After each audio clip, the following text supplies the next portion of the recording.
El siguiente programa no contiene escenas de sexo ni de violencia. Las opiniones expresadas por directores, periodistas e invitados son responsabilidad exclusiva de quienes las emiten y no reflejan la postura de Alpa Surnet TV. Orgullosamente Opita, para que vea.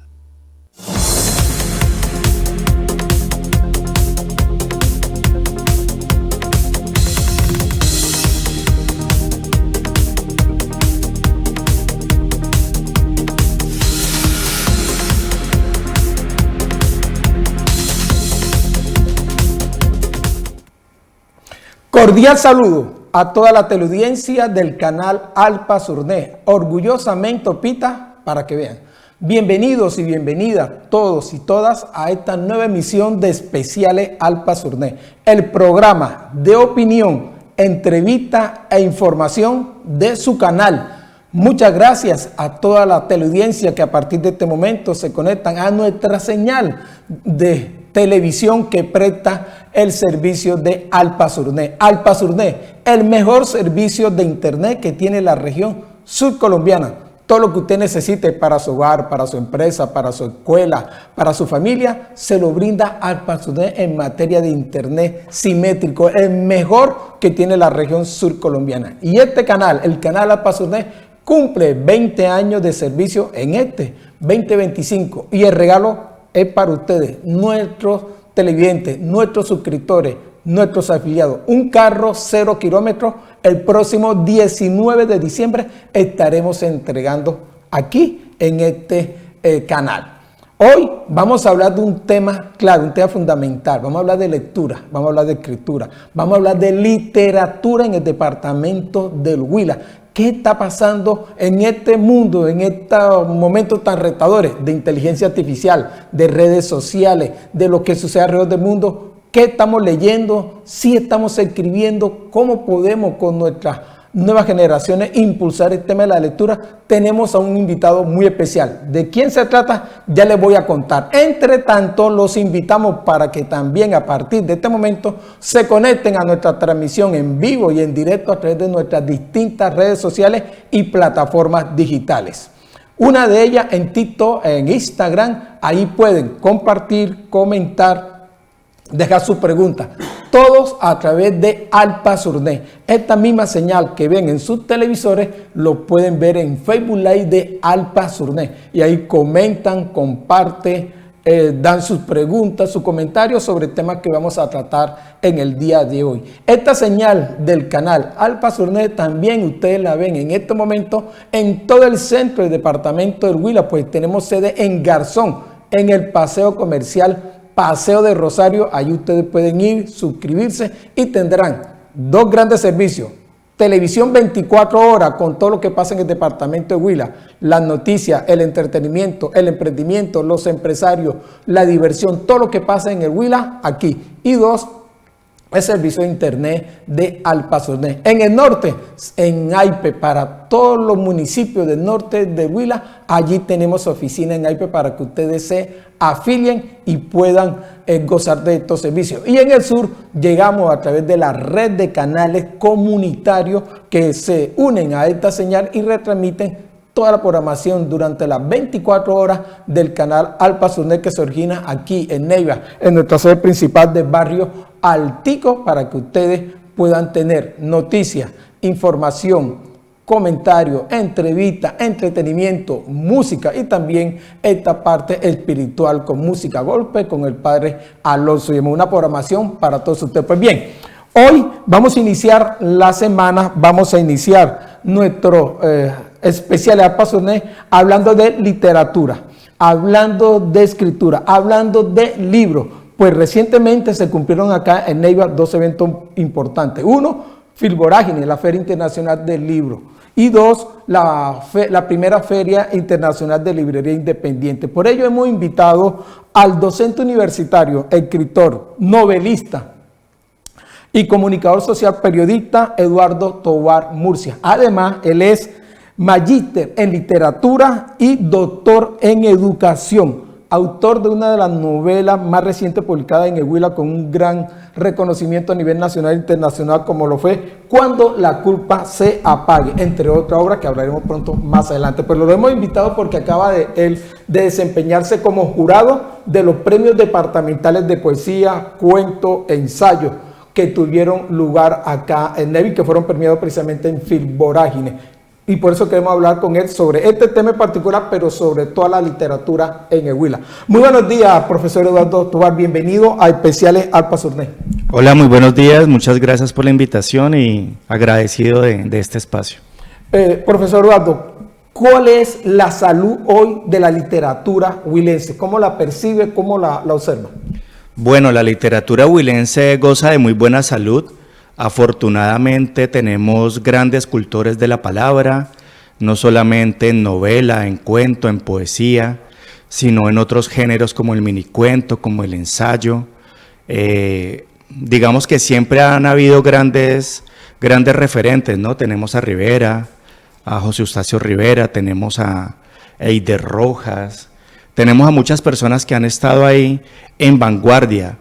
Lo bueno es que la vitalidad persiste tal vez un poco bajo tierra, en el sentido en que no es tan visible como lo era en otros tiempos, pero hay muchas personas que hoy en día están escribiendo y, más importante aún, están resignificando la literatura de nuestro territorio. En ese sentido, esa resignificación, podemos hablar entonces de que existe un relevo generacional que está ahí vivo, que está vigente, que se está construyendo para que, aparte de Rivera, que aparte de los escritores antiguos, de Benur Sánchez, de toda esta cámara de escritores huilas, ya hay una nueva allí presente.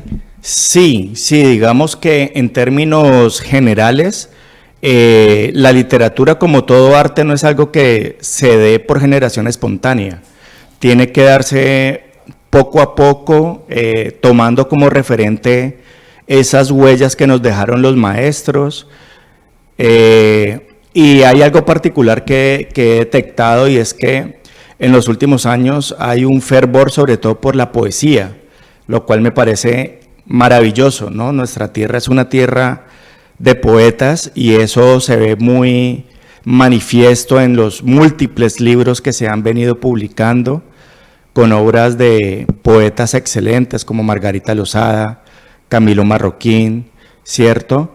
Hay bastantes que hoy en día han surgido y particularmente llama la atención que viene de la surcolombiana, de nuestra universidad. Allí encontramos un semillero maravilloso de nuevas voces literarias, y algo que también es bien particular y es que uno pensaría que son propios de carreras como de literatura, ¿cierto?, de lengua castellana, pero no necesariamente.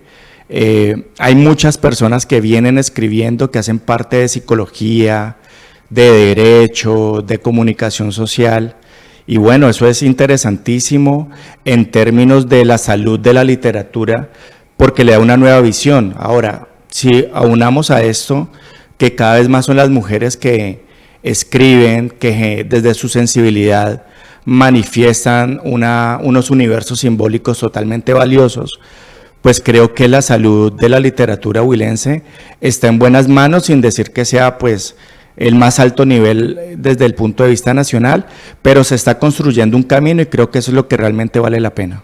En ese camino que usted destaca, el tema de la poesía, profesor Eduardo, hay otro tema, y es que el Huila también era una región, o ha sido siempre una región de cuentistas, de novelística, también por algo este concurso de ensayo, este concurso de dramaturgia, que ya hablaremos de esos concursos. ¿Por qué se ha afianzado este tema de la poesía como usted lo destaca? ¿O es que es más difícil o es más retador una novela, un cuento, los ensayos, la dramaturgia? Pues no lo creo. Digamos que la poesía es el género, desde mi perspectiva, es el género más exigente, porque implica mucho trabajo en muy poco espacio, en donde se debe construir un universo simbólico, en tanto que el cuento pues da más margen de narración, y la novela, pues bueno, la novela, puede usted escribir una novela tanto de 60 páginas como de 300, 800 páginas, y puede decir muchas cosas allí, pero yo creo que entre más condensado sea una obra, más exigente es. Ahora, ¿por qué surge de pronto ese boom exactamente de la poesía? Pues justamente porque estamos en un mundo fragmental, en un mundo fractal, en donde cada vez hay menos tiempo y donde ese tiempo que estamos viviendo nos lleva a pensar de esa manera. Hoy en día el pensamiento cada vez es más acotado, si se quiere de alguna forma pensar, pero también es más divergente, no nos enfocamos en una sola cosa, sino que pensamos muchas, y la poesía que se está escribiendo hoy es así, ¿no? No es una poesía narrativa como en algún momento la conocimos, es muy, muy fugaz, es muy de símbolos, juega con muchos elementos de otras expresiones artísticas. Entonces yo creo que la poesía que se escribe hoy en día, no solamente en Neiva, en el Huila, en nuestro territorio, en el mundo, da cuenta del tiempo que vivimos. Es decir, sí se está abordando en la literatura huilense, en la poesía, pero también en los cuentos, en las novelas, en los ensayos, en la dramaturgia misma, nuestra realidad social, los conflictos que estamos viviendo hoy como sociedad. Sí, sin ninguna duda, y creo que el mayor conflicto que vivimos hoy en día es sentirnos huérfanos de nuestro propio tiempo. Hoy en día nos sentimos, desde la perspectiva literaria, siente uno una orfandad en lo que se escribe, ¿no? Tanto en cuento como en poesía, como en novela. Hay un vacío muy grande, no hay un asidero concreto, hay un abismo que está ahí plasmado y que es el que narra tanto cualquier género, pues, y que eso lo hemos aterrizado mucho a nuestro contexto. A Neiva, uno por ejemplo lee los cuentos de Eider Rojas, o lee los poemas de Jade Rivera, o lee las novelas que ha escrito últimamente Winston Morales, y ve en ellas justamente un vacío, más allá de todo es un vacío existencial, por cuenta de este tiempo en donde no tenemos certezas prácticamente de nada, y en donde el ser humano es un huérfano más y necesita acogerse de algo para poder seguir viviendo. Él es Eduardo Tovar Murcia, docente universitario, escritor, novelista, magíster en literatura y doctor en educación, que nos acompaña en la mañana de hoy hablando de la literatura del Huila, a propósito de la realización recientemente en nuestra capital de la Filmorágine y de la Feria Internacional de Librería Independiente. Dos eventos muy importantes, lo cual vamos a hablar. Muchísimas gracias a todos los que están conectados a través de nuestra plataforma de Facebook Live de Alpa Surné. Ya estamos leyendo sus comentarios. Muchas gracias por compartir, darle me gusta y por expresar sus opiniones. Pero recientemente el profesor Eduardo fue jurado del concurso departamental de literatura, donde se hace una evaluación de cuentos, ensayos, poesía y dramaturgia, un evento que está realizándose desde el año 1993 y del cual el profesor Eduardo ha sido varias veces ganador, con cuentos, con poesía y finalista en varias de estas categorías. Y este año cumplió el papel de jurado. ¿Qué se encontró en su papel de jurado? ¿Cómo fue esa experiencia y qué le podemos contar a la ciudadanía de esos que participaron en estas 4 categorías, profesor? Bueno, digamos que, como decíamos en un comienzo, creo que la salud de la literatura está bien en términos de productividad. Sin embargo, hay unas categorías que son más acogidas por los escritores que otras, sin ninguna duda. Cuento y poesía son las reinas de la corona. Hubo por encima de 30 obras en cada una de estas categorías.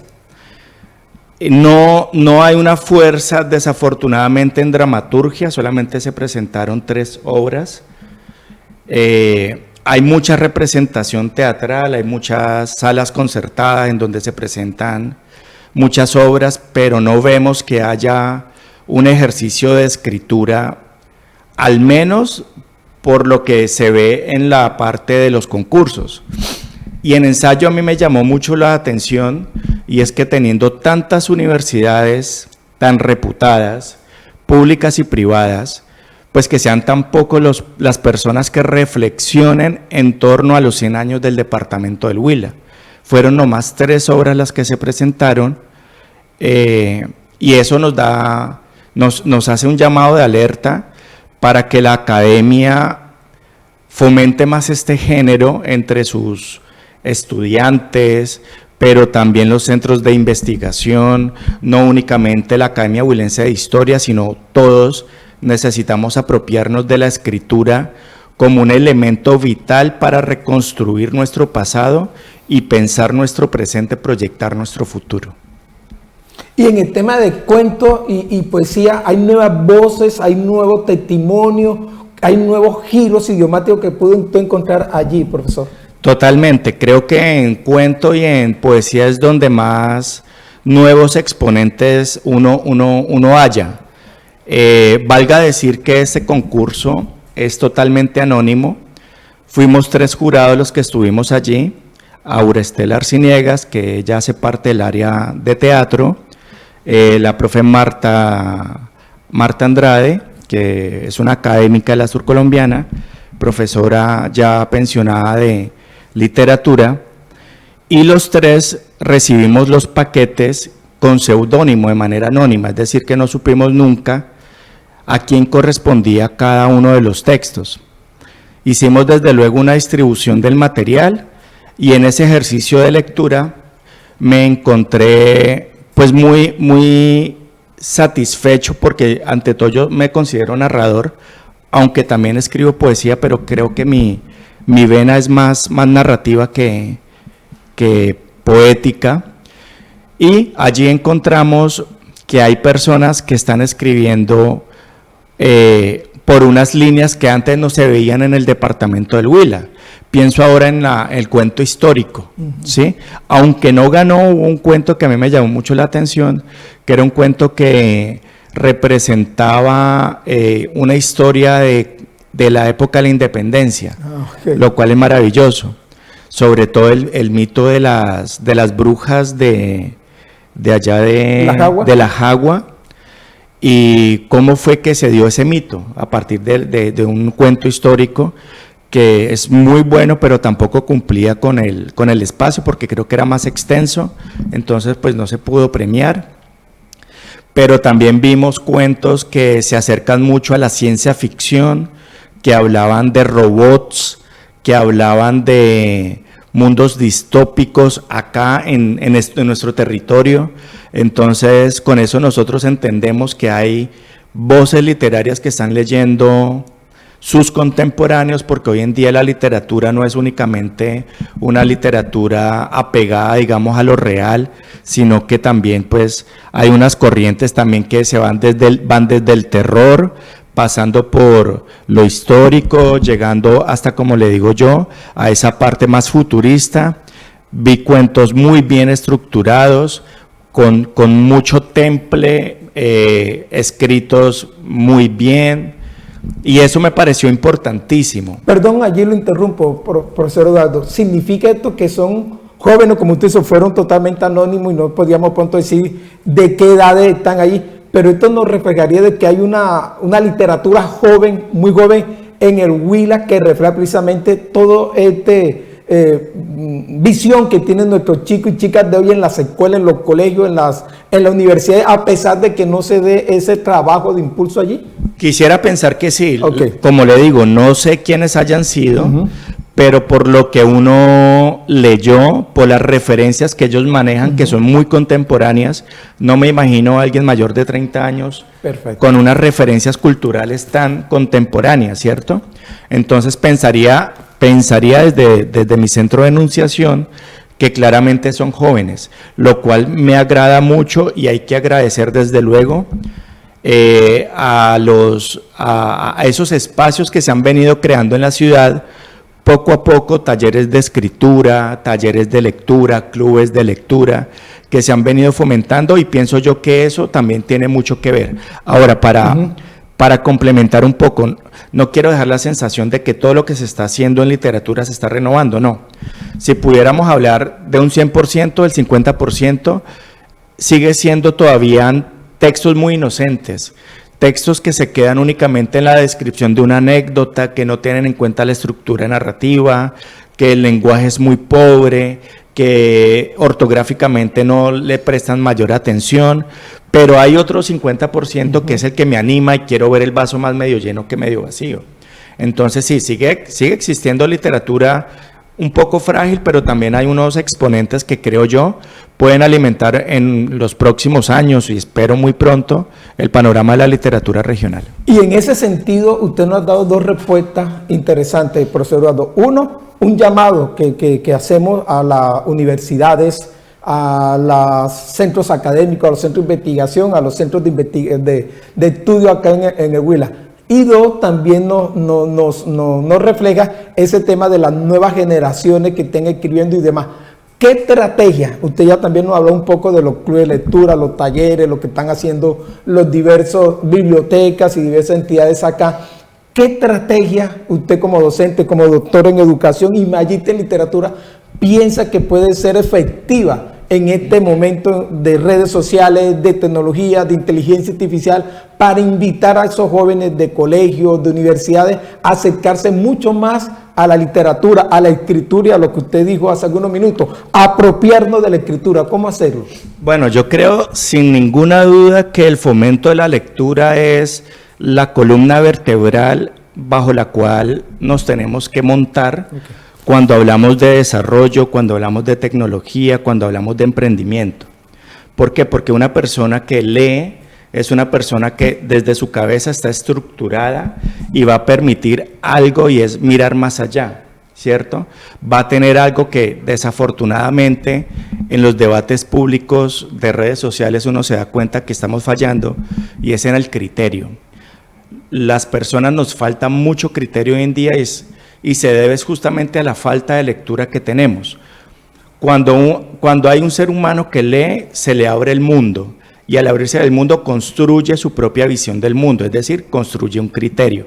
Eso le va a permitir tomar decisiones más eficientes. Ahora bien, usted me pregunta, ¿qué estrategias hay? Yo pienso que la principal estrategia y la número uno debe ser la casa. Okay. Cuando uno está con una familia, cuando uno tiene su hogar, sí o sí, así como tiene la alacena de medicamentos, debe tener una biblioteca. Una cosa no puede alejarse de la otra. La biblioteca es la alacena de medicamentos espiritual y mental del ser humano. Nosotros debemos acercarnos a la biblioteca, tener la biblioteca, apropiarnos de la biblioteca como un centro de encuentro de la familia.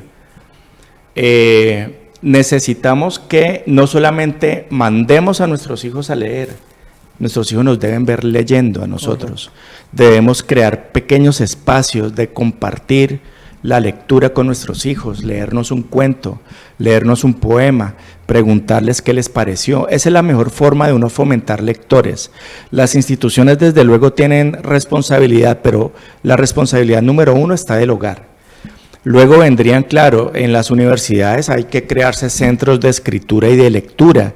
Las bibliotecas de las universidades y las bibliotecas públicas no pueden ser únicamente espacios de anaqueles en donde se guarden libros, o como a veces ocurre acá en nuestra ciudad, espacios para hacer otro tipo de reuniones, ¿cierto? Que de salud, de infraestructura, de todo menos de lectura. Entonces tenemos que pensar que la biblioteca debe ser el articulador de la lectura. En ese entendido, las bibliotecas, las universidades deben tener centros de escritura, tanto académico, pero también de literatura, de lectura de goce. Las universidades deben tener clubes de lectura, cineclubes, porque tampoco podemos restringirnos a que la lectura es únicamente textual, también hay visual, ¿no? Hay pictórica, apreciación estética. Todo eso nos amplía la mente y el cerebro. El cerebro tiene algo, y es que así como nuestro cuerpo necesita un gimnasio para fortalecer sus músculos, el gimnasio de nuestro cerebro es la lectura. Okay. Nosotros, si no fortalecemos nuestro cerebro por medio de la lectura, vamos a quedar raquíticos intelectualmente y vamos a seguir yendo por la misma senda por donde nos digan las personas. Entonces creo que esa es la primera estrategia, la familia, y que se creen espacios de lectura, de debate en las universidades y desde luego en los colegios. para complementar un poco. Los colegios no pueden seguir siendo el espacio para adquirir una información bancaria, ¿no? El colegio tiene que ser espacios de reflexión, tienen que ser espacios de análisis. Y si usted se pone a ver los resultados en pruebas Saber Pro, los colegios que mejor les bajan los privados. ¿Por qué? Porque los colegios privados son los que entienden que la lectura es fundamental, entonces tienen unos planes lectores maravillosos, traen escritores invitados, costoso para los papás, pero son inversiones que se hacen, porque ellos les dicen desde el comienzo de año, mire, ustedes tienen que comprar este paquete de libros y vamos a hacer un plan lector, y lo hacen todo muy organizado y usted sabe de qué estoy hablando. En tanto que el colegio público, uno entiende las carencias que hay, pero hoy en día vivimos en un mundo digitalizado. Nosotros no necesitamos libros físicos realmente para fomentar la lectura. Desde el mismo celular que el estudiante utiliza para eventualmente ver redes sociales, pues podemos darle un redireccionamiento y que hacer un cambio también de mentalidad, y que la tecnología la convirtamos en algo a favor, en donde podamos utilizar el celular y hacer clubes de lectura, descargar libros que hay públicos. La Biblioteca Nacional de Colombia tiene libros públicos, hay libros de acceso abierto, el Libro Total tiene libros gratuitos.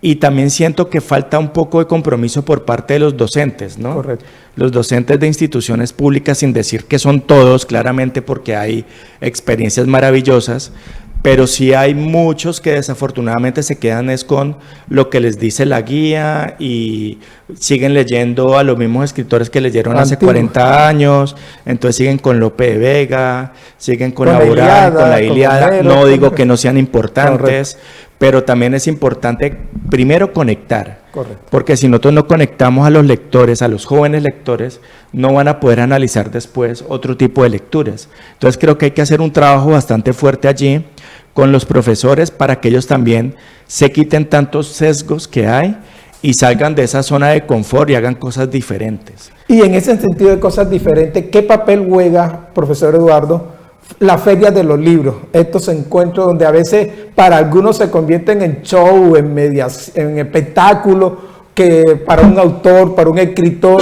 pero no verdaderamente fomentar eso como usted lo plantea en la lectura. Hemos tenido recientemente 2 eventos, Filvorágine y la Feria Internacional de Librerías Independientes. ¿Cómo analiza estos 2 eventos? ¿Sí cumple con parte de esa propuesta que usted nos hace de fomentar la literatura, la escritura, la lectura, o son más de espectáculo, más de show?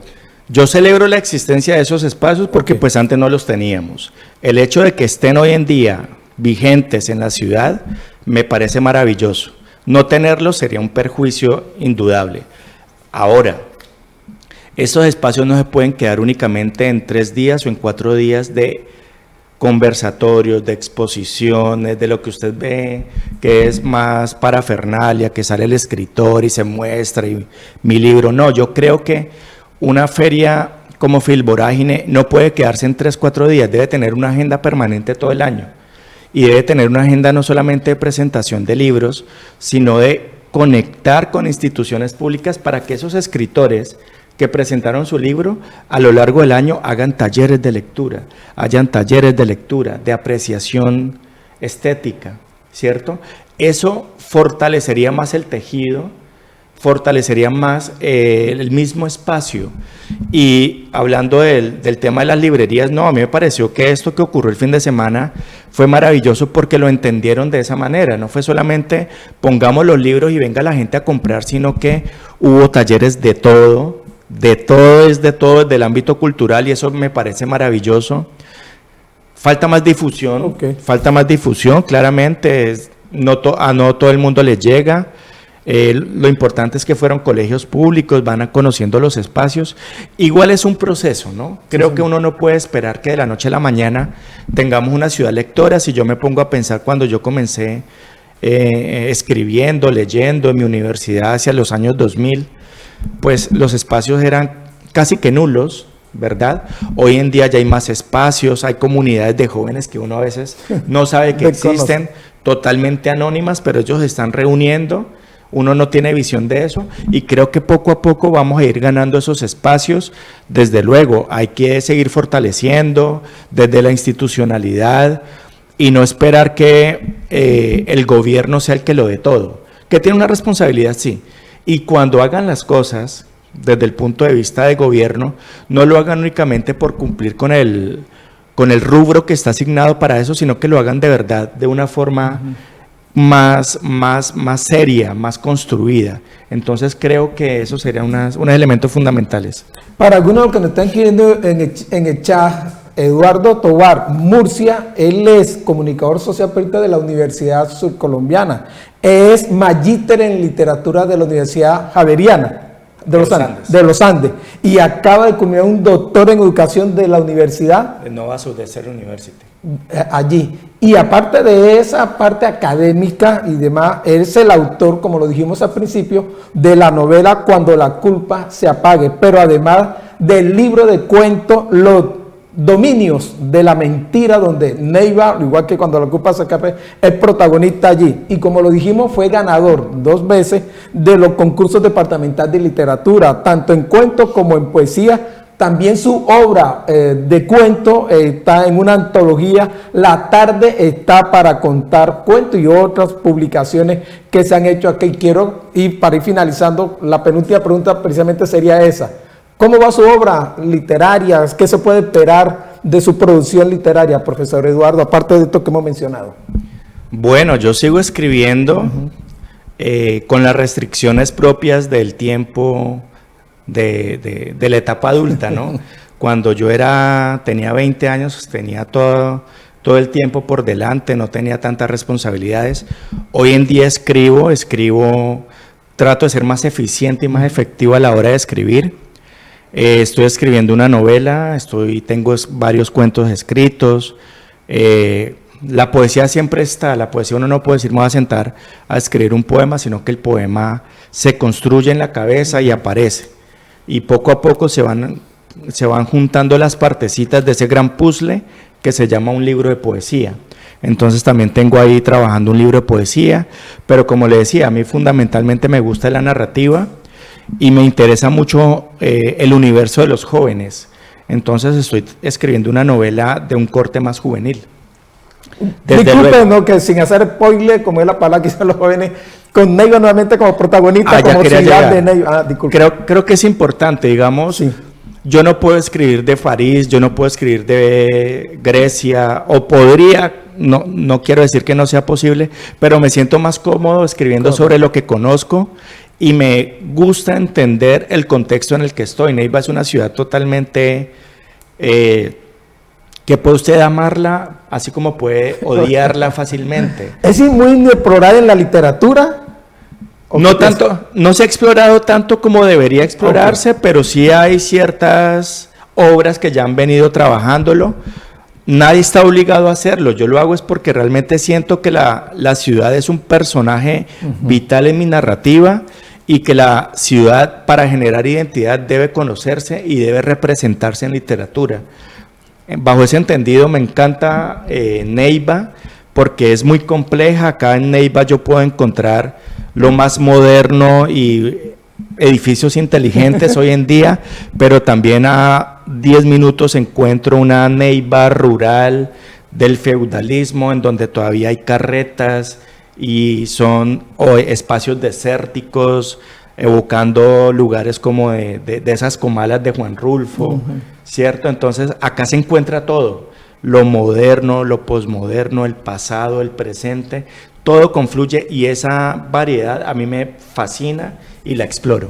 Muy bien, y para finalizar, un mensaje, más que pregunta, profesor Eduardo, es dejarle un mensaje a toda nuestra audiencia, a estos jóvenes, a estos chicos, pero también a toda la población, sobre la importancia de la lectura y de la escritura en estos momentos tan retadores de redes sociales, de inteligencia artificial. Un mensaje de invitación a este mundo de la literatura que tiene que ver con la escritura y la lectura, profesor. Bueno, la literatura la lectura, más allá que la literatura, nos forma en paciencia. Hoy en día estamos en un mundo hiperconectado en donde 2 minutos es mucho tiempo y vivimos haciendo scroll a toda hora.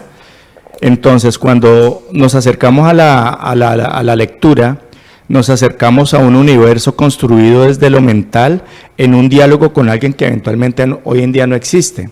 Y eso es maravilloso si se piensa en retrospectiva.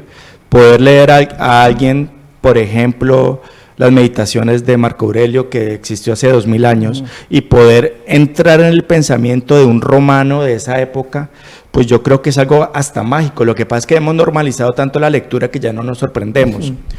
La invitación desde luego es a leer, a juntarse. No saben lo importante que es la comunidad de lectores. Y si bien hay muchas comunidades de lectores en internet, en Neiva también hay espacios maravillosos.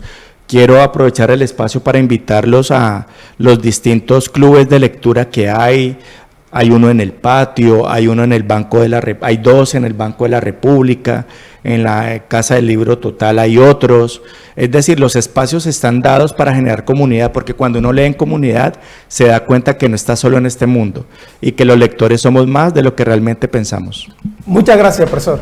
No, muchas gracias a ustedes, a Alfa Surnet, por estos espacios, y cuando quieran estaremos aquí de nuevo. Y a ustedes, a la amable audiencia del canal Alpa Surnet, muchísimas gracias por su sintonía, por su comentario, por haber compartido esta transmisión de Alpa Surnet. Al mediodía la estaremos repitiendo esta entrevista antes del noticiero, y a la noche, a las 9 en punto, también estaremos retransmitiendo esta entrevista. Recuerden que especiales Alpa Surnet, el programa de opinión, entrevista e información de su canal, está bajo la dirección general de Ana María Molina. A todos ustedes, muchísimas gracias y buen día.